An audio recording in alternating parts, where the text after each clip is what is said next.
আইসিইউতে বা ভেন্টিলেশনে যাওয়ার পর্যায়ে যায় আলহামদুলিল্লাহ। তো এটা একটু শ্বাসকষ্ট হচ্ছিল। আমার বাইপাস সার্জারি হয়েছিল 2019 সালে, এবং এরপর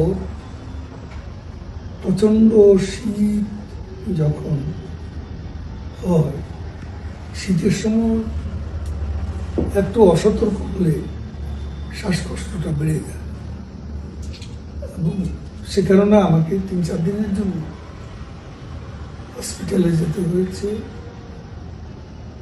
কিন্তু নানান গুজবের মধ্যে শাখা প্রশাখা বিস্তার করেছে। আমি জানি কেউ আমাকে মেরে ফেলছে, কেউ মৃত্যুশয্যা, কেউ বলছে ভেন্টিলেশনে আছে।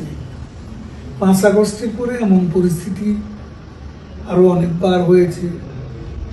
হঠাৎ দেখলাম যে আমার নামাজে জানাজা হচ্ছে, কবর করছে, আমাকে সমাহিত করছে, আমি মরে গেছি।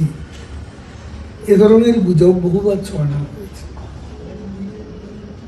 তো এটা শুনতে শুনতে আমরা অভ্যস্ত। আল্লাহ যাকে বাঁচিয়ে রাখবে তাকে গুজব ছড়িয়ে কেউ মারতে পারবে।